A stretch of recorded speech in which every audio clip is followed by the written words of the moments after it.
Solo Level é um dos meus mangás favoritos, e nessa história incrível, um dos melhores personagens é o Asborn, ou como ele é mais conhecido, o Monarca das Sombras. E hoje eu quero mostrar pra vocês a história do ser mais poderoso de Solo Level. Mas antes de começar, dá um like se der vontade, se inscreve no canal se quiser, e agora vamos andar pelo mundo sombrio de Solo Level. Antes de tudo, existia um ser supremo que dividiu a escuridão em 8 partes e criou os monarcas, que eram destinados a destruir o mundo. E eles eram o monarca dos inícios, o rei gigante, o monarca das chamas brancas, o rei demônio, o monarca da destruição, o rei dragão, o monarca das bestas, o rei das feras, o monarca do gelo, o rei das criaturas de gelo, a monarca dos insetos, a rainha de todos os monstros insetos, o monarca do corpo de aço, o rei de todos os monstros humanoides, e o monarca da transfiguração. Esse aqui eu não faço a menor ideia do que ele faz. Depois ele dividiu a luz em 8 partes e criou os governantes, que eram destinados a salvar o mundo. Os dois grupos foram criados para lutar um contra o outro, e o Ser Supremo deu a eles 3 mandamentos. O primeiro mandamento era: adore a Deus, todos adoravam o Ser Supremo. Louve a Deus, todos louvavam gritos de guerra ao Ser Supremo. E por fim, prove sua fé. Todos juraram sua lealdade com sangue e vida ao Ser Supremo. Até que um dia um governante perguntou ao Ser Supremo o porquê que ele não ajudava a parar a guerra. E o Ser Supremo não respondeu nada, mas com isso o governante percebeu que aquela guerra não passava de entretenimento por Ser Supremo. Então os governantes começaram a revolta contra o Ser Supremo. Apenas um governante foi contra a rebelião, e esse era o Asborn, o governante mais forte. Ele tentou impedir a revolta, mas como ele só comandava um pequeno exército, ele acabou sendo derrotado. Mas nessa derrota, ele descobriu que o Ser Supremo tinha escondido dentro dele o poder das sombras, e com apenas uma ordem, ergam-se. Ele conseguiu reviver todo o seu exército e todos os guerreiros mortos do campo de batalha. O poder das sombras tornou todos eles imortais e extremamente leais ao Asborn. Então ele tentou mais uma vez impedir os governantes, mas já era tarde demais. E os governantes já tinham assassinado o Ser Supremo. Ah, Rentaro, mas como é que as criações conseguiram matar o Criador?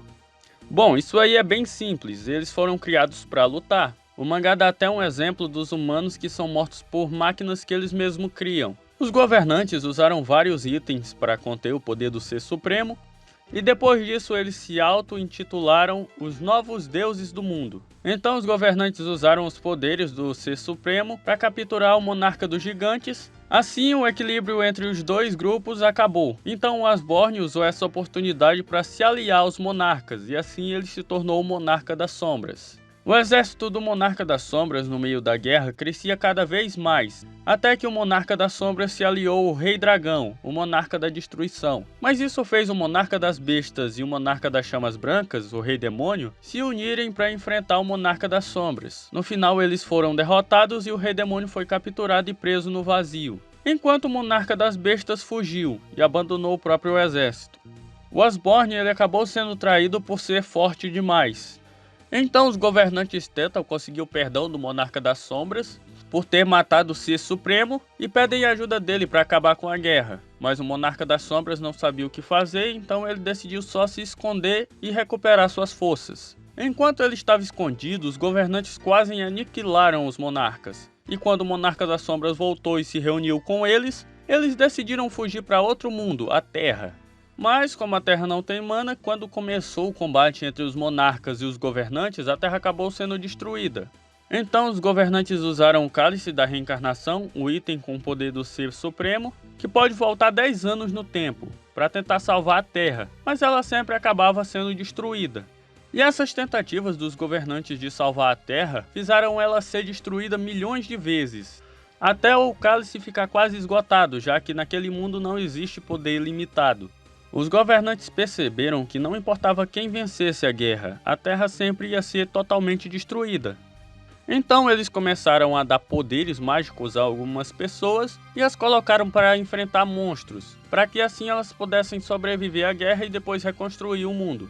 Mas tinha um problema, tanto os monarcas quanto os governantes não eram afetados pelo poder do Cálice, e eles continuavam com as memórias de antes da viagem no tempo.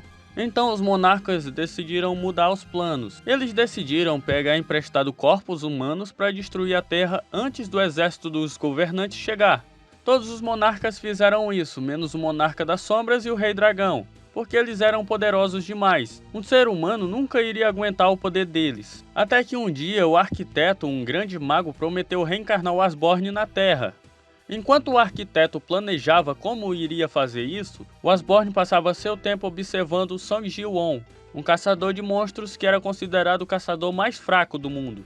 Para o Asborn ele era interessante, porque ele sempre vivia entre a vida e a morte. Sempre que ele estava prestes a morrer, Song Ji sempre dava um jeito de sobreviver. Para levar o Asborn para a Terra, o arquiteto criou um sistema parecido com um jogo de videogame, onde o humano da escolha do Asborn iria receber os poderes do Asborn aos poucos, à medida que ele fosse upando de nível. Daqui pra frente começa o mangá com Song Ji-won sendo escolhido e depois upando até se tornar o novo Monarca das Sombras. Até que o Song Ji é morto pelo Monarca do Gelo e o Monarca das Bestas.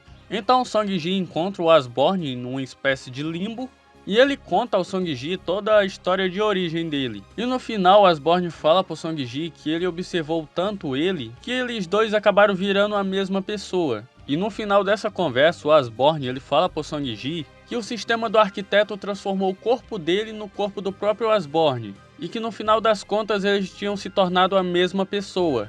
Então o Monarca das Sombras dá duas escolhas ao Song Ji: permanecer em um mundo perfeito criado pelo próprio Asborn, ou voltar à Terra como Monarca das Sombras e encarar todos os outros monarcas. O Song Ji escolheu a segunda opção, de se tornar o Monarca das Sombras e impedir a guerra, e o Asborn decide voltar ao vazio e descansar pela eternidade. Gente, esse foi o vídeo de hoje, espero que tenham gostado e até o próximo vídeo.